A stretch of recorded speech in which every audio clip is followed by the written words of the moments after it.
Europe à 8h32. Bonjour Laurent Guimier. Bonjour Jean-Philippe Ballas. Le vrai faux de l'info, vous vérifiez ce matin une déclaration de Manuel Valls à propos des musulmans. Oui, parce qu'avant-hier, sur une autre antenne, le Premier ministre a été interrogé sur sa présence au Vatican pour la cérémonie de canonisation de deux papes, Jean XXIII et Jean-Paul II, on en a beaucoup parlé, et on lui a demandé s'il était prêt à faire la même chose pour les musulmans. Écoutez la réponse du Premier ministre. Je ne peux pas me rendre à la Mecque pour des raisons évidentes, parce que ceux qui ne sont pas musulmans ne peuvent pas s'y rendre.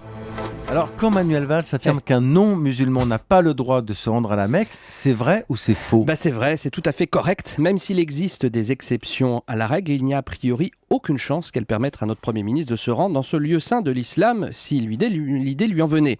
D'abord, pour comparer avec le Vatican, je rappelle que le Vatican, ce sont quand même deux notions. D'abord, un État, un micro-État, comme on dit, mais enfin un État tout de même, dont les conditions d'accès correspondent à celles de l'espace Schengen, même si le Vatican n'en fait pas partie. La carte d'identité suffit. Et puis au sein de cet État, il y a le lieu de culte, la place et la basilique Saint-Pierre, où s'est rendu le Premier ministre. Pour la Mecque, je refais le même exercice. Ce lieu saint de l'islam est situé en Arabie Saoudite. L'accès au pays n'est pas interdit aux non-musulmans, mais première difficulté, il y a des restrictions. C'est le ministère des Affaires étrangères français qui le dit. Pas de visa de tourisme. Les seuls étrangers admis dans le royaume sont les familles des expatriés et les hommes d'affaires. Autre restriction, interdiction d'entrée si vous avez des visas ou des tampons israéliens sur votre passeport.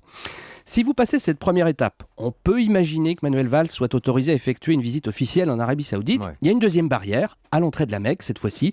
Elle se trouve à une vingtaine de kilomètres du lieu de pèlerinage. Contrôle des passeports pour vérifier que vous êtes bien majeur, si vous arrivez seul, responsable et musulman. Alors, musulman, comment on vérifie que vous êtes musulman, Laurent ? Alors, par le prénom et le nom sur les papiers, c'est ce que nous a confirmé le président du Conseil français du culte musulman. Dalil Boubaker précise que si votre nom n'est pas traditionnellement porté par des musulmans, il y a des Français convertis, vous devez montrer un certificat de conversion.